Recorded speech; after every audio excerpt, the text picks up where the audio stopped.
Kalau ada yang lain, jangan lagi bikin framing-framing, ini nggak mau diskusi. Universitas mana yang mau menjadi tuan rumah untuk diskusi nasab saya dengan Rabita Alawiyah? Tepuk tangan. Siapkan segala sesuatu yang harus disiapkan untuk terjadinya diskusi nasab antara saya dan Rabita Alawiyah, dengan syarat tempatnya yaitu di kampus, dihadiri oleh para pakar sejarah, dihadiri oleh orang-orang pinter. Nggak usah ada pendukung saya, nggak usah ada pendukung Baklawi. Ya, cocok. Hanya orang-orang pinter, doktor, profesor. Silakan di situ Baklawi. Siapa yang mau jadikan wakil? Mau 1, 2, 3, 20 silakan. Saya sendirian. Ini bisa disampaikan dan ini kalimat saya. Ini bisa dijadikan pegangan kalau saya tidak mau. Jadi jangan framing-framing lagi. Ayo kita ajakkan diskusi. Diskusi Kiai tidak pernah datang bagaimana? Ente yang gak mau datang. Cuma ente bikin framing, aneh gak mau datang. Begitu yang benar. Itu di Banten, yang di Banten ya aneh itu dapat screenshot dari panitia. Nih, dari Rabita Alawiyah sudah mengatakan, aneh nggak mau datang dan aneh nggak mau utus wakil. Diberikan kepada saya. Ya udah, kalau nggak mau datang, nggak ngutus wakil, saya nggak mau datang. Karena di sana gimana kita ini katanya kan udah nyari-nyari dana, banyak orang yang udah ngasih duit. Kiai kalau misalnya ini tidak terjadi kita malu, kata panitia. Ya udah, kita bikin aja tuh apa namanya? Humor-humoran wakil-wakil kita yang hadir di sana itu tidak mewakili Baklawi.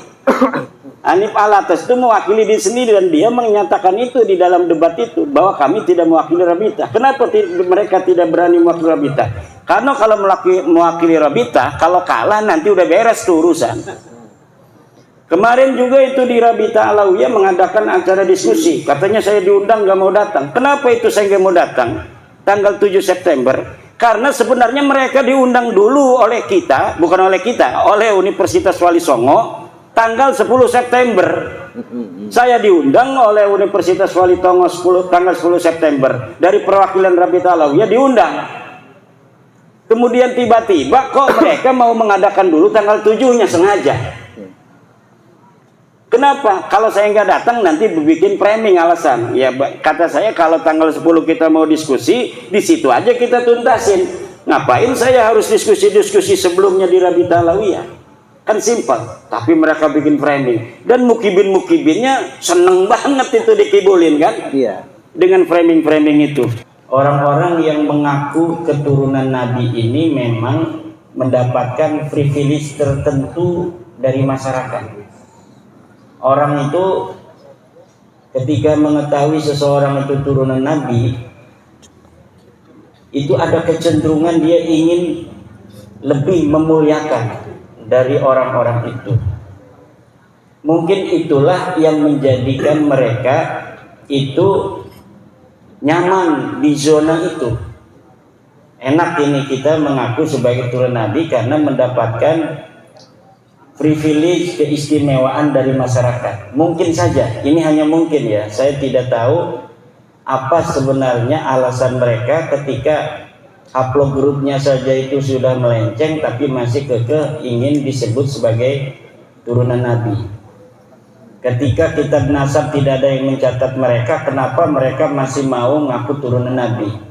Ketika kitab sejarah sama sekali tidak mencatat nama-nama leluhur mereka, kenapa mereka masih mau mengaku sebagai keturunan Nabi?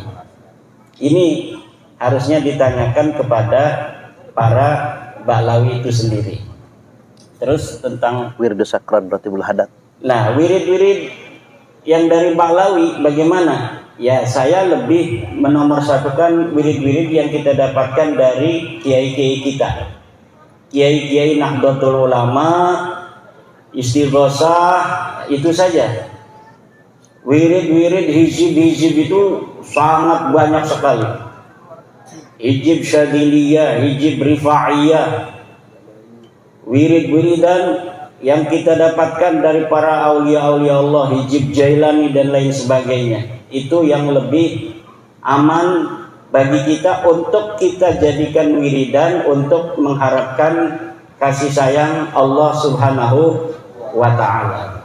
Adakah pidana? Sudahkah dilaporkan agar ada efek jerah?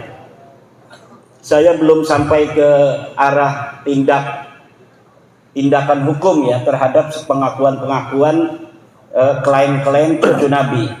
Tetapi apabila masyarakat itu menghendaki itu, masyarakat bisa untuk mencoba melaporkan kepada pihak-pihak berwajib apakah nanti ada pasal-pasal yang bisa untuk dijadikan pegangan oleh pihak kepolisian untuk menjerat orang-orang yang mengaku sebagai keturunan Nabi yang sudah tidak terkonfirmasi oleh kitab nasab, oleh kitab sejarah dan tes DNA itu. Sebenarnya betulkah sih nggak sambung nasab Ba'lawi ini? Betul Pak, nasab Ba'lawi ini tidak tersambung, dan saya sering ditanya apakah bertanggung jawab nanti di akhirat. Saya katakan berulang-ulang, saya bertanggung jawab di akhirat bahwa Ba'lawi ini bukan turun Nabi secara ilmiah. Kalau misalnya kita mengikuti sesuatu yang tanpa ilmu, itu yang harus bertanggung jawab itu nanti di hadapan Allah. Wala taqfu ma laysa laka bi ilmun. Jangan kau ikuti sesuatu yang tidak ada dalilnya. Nah, ini dalilnya banyak sekali. Itu kitab saya itu sampai berapa itu yang menerangkan tentang Ba'lawi putus.